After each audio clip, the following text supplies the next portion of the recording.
Bismillahirrahmanirrahim. Assalamualaikum warahmatullahi wabarakatuh.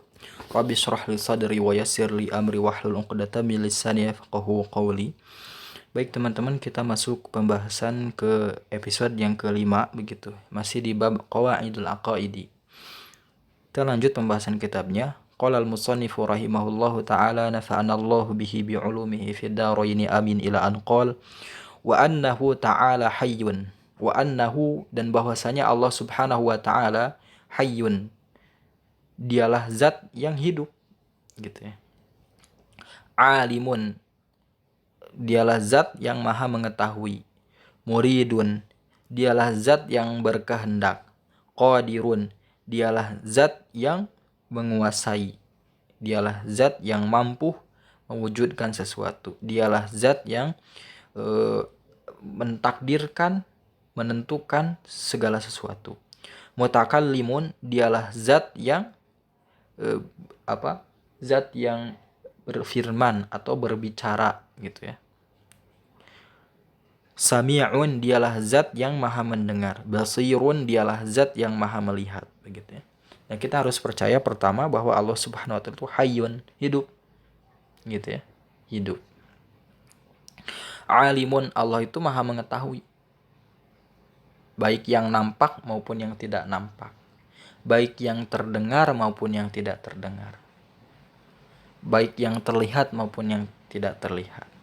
Muridun, Allah itu maha berkehendak. Kalau Allah ingin A ya A, orang nggak bisa mencegahnya gitu ya. Qadirun, Allah itu kuasa, mampu gitu. Pemimpin yang periodenya 5 tahun, tapi kalau Allah berkehendak atau Allah mampu untuk menurunkan kepemimpinannya dalam waktu 5 bulan. Itu bagi Allah mudah. Makanya kalau jadi pemimpin, kalau jadi orang nggak boleh sombong. Allah bisa mencabut nikmat yang ada pada diri seseorang. Kan bisa aja. Dalam 2 menit seseorang menjadi miskin. Apa contohnya? Sahamnya down begitu, bangkrut, itu jadi miskin seketika gitu ya.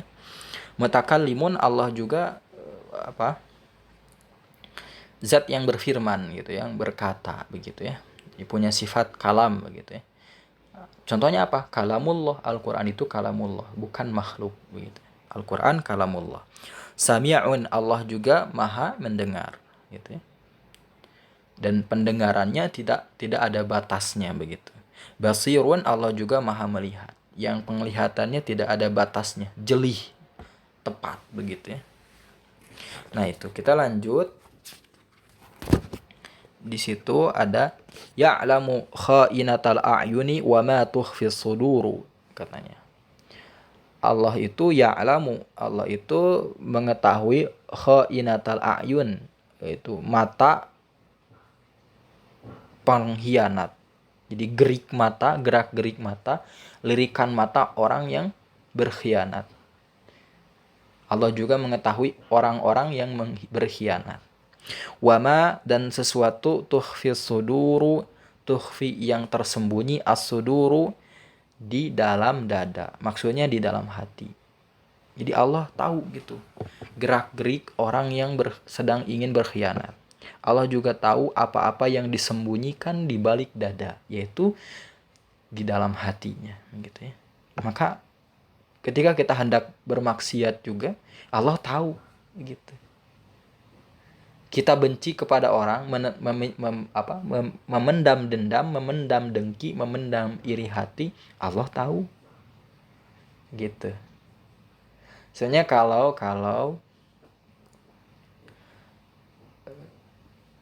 kita ketahui gitu, sulit kita menemukan orang yang suci hatinya. Kenapa? Karena Allah tahu gitu ya. Kenapa? Karena keburukan hati itu tidak berbau, tidak beraroma. Ya, kalau keburukan hati beraroma, waduh, kita bakal banyak pilih-pilih teman.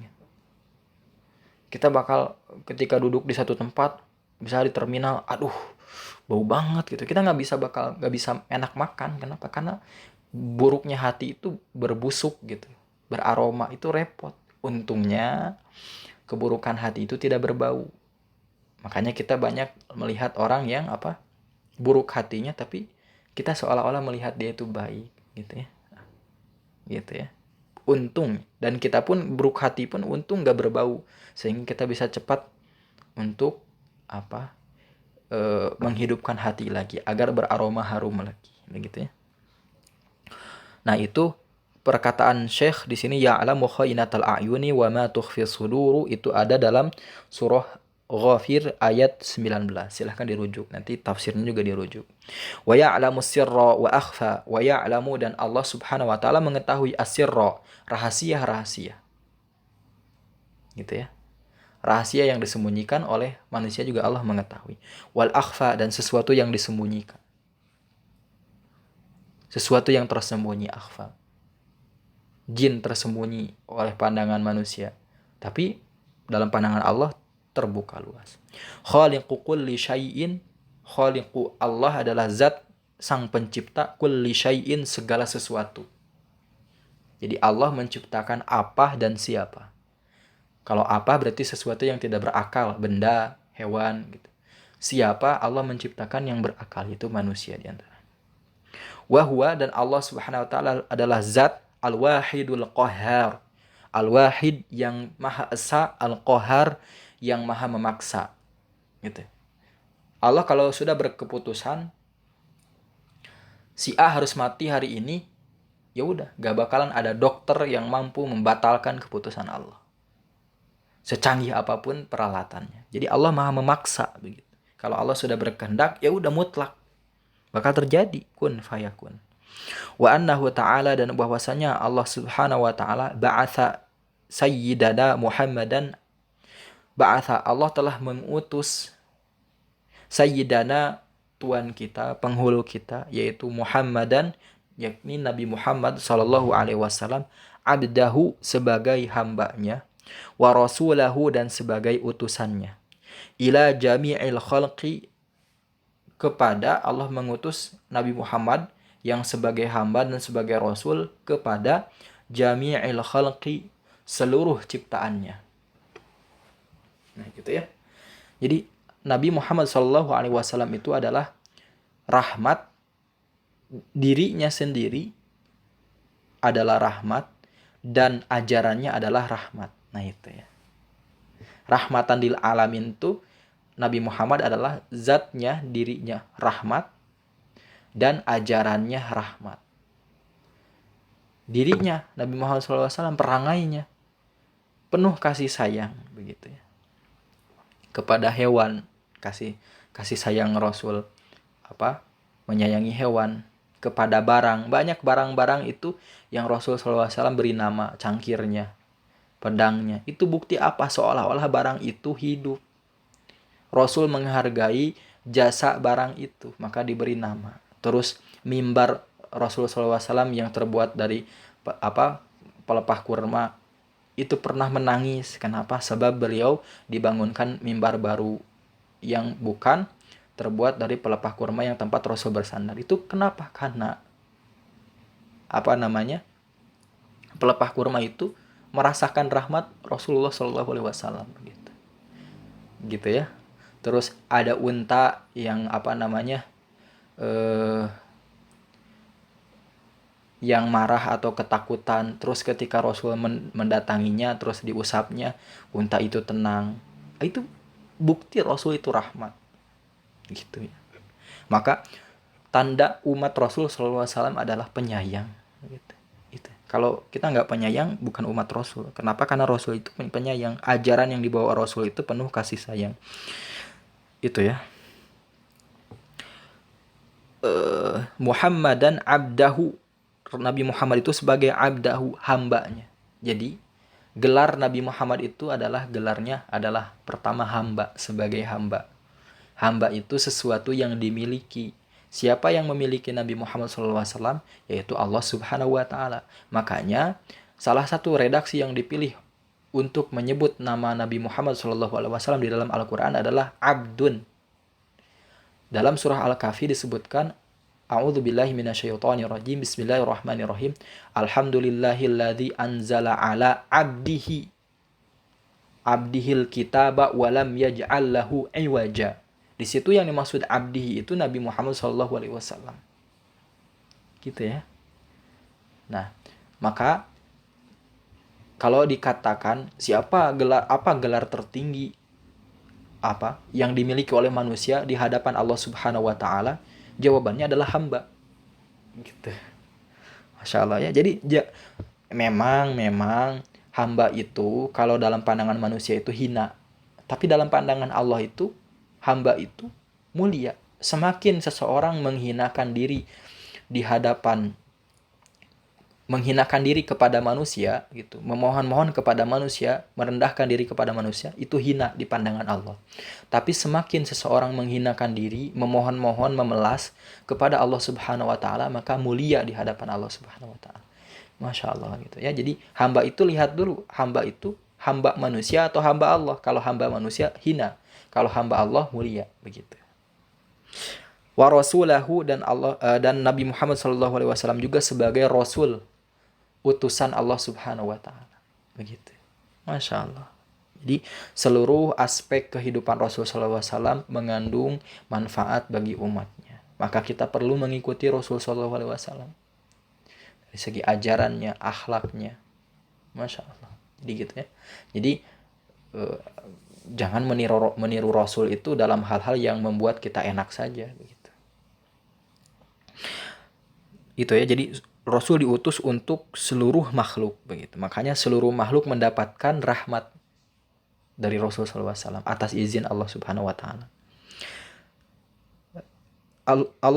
Nabi Muhammad diutus oleh Nabi Muhammad diutus oleh Allah sebagai rasul dan hamba untuk apa? Lihidayatihim, untuk memberikan hidayah, memberikan bimbingan kepada manusia, kepada makhluk gitu ya.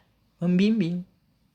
Jadi hidayah itu nanti ada dua, begitu sederhananya. Ada hidayah taufik, ada hidayah irsyad.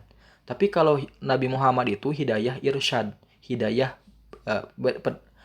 untuk membimbing, menunjuki jalan gitu. Nah, tapi kalau Allah itu hidayah taufik, mengantar seseorang gitu ya. Mengantar seseorang. Jadi Rasul hanya bisa mengusahakan bahwa memperkenalkan Islam tuh begini. Tapi urusan dia beriman atau tidak itu keputusan Allah. Itu hidayah taufik. Tapi kalau Rasul para ulama dan sahabat dan sebagainya, itu hidayahnya irsyad, hanya membimbing saja. Itu jalan kebenaran itu. Nah ya, itu jalan sebagainya. Nah, urusan dia mau ngikut atau enggak itu urusan Allah. Gitu. Enggak bisa memaksakan. Walitakmili, dan Rasul juga diutus untuk apa? Litakmili, untuk menyempurnakan ma'asyihim, aspek kehidupan duniawi mereka. Aspek kehidupan duniawi makhluk atau manusia. Bagaimana cara berdagang yang benar, Rasul sudah contohkan. Bagaimana cara mengatur harta, Rasul sudah contohkan. Berilah zakatnya, sedekahkan kelebihannya. Bagaimana cara rumah tangga agar sakinah mawaddah rahmah, Rasul SAW sudah contohkan. Perkara dunia kan itu. Bagaimana cara mendidik anak, Rasul sudah contohkan. Bagaimana cara mengajar, Rasul sudah contohkan. Wa ma'adihim, dan untuk menyempurnakan aspek kehidupan ukhrawi, yaitu keakhiratan. Bagaimana cara sholat yang benar. Bagaimana cara sholat yang khusyuk. Dan itu Rasul sudah contohkan semuanya. Wa ayyadahu, dan Allah telah menyokong, mendukung Rasul SAW bil mu'jizati, atau melengkapi, membekali Rasul SAW bil mu'jizati, dengan mu'jizat al-zahirati, yang nampak, begitu. Gitu ya.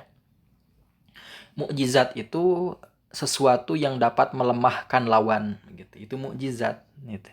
Dan mukjizat para nabi itu disesuaikan dengan kondisi umatnya, kondisi masyarakat yang ditemuinya. Misal Nabi Musa itu hidup di zaman Firaun.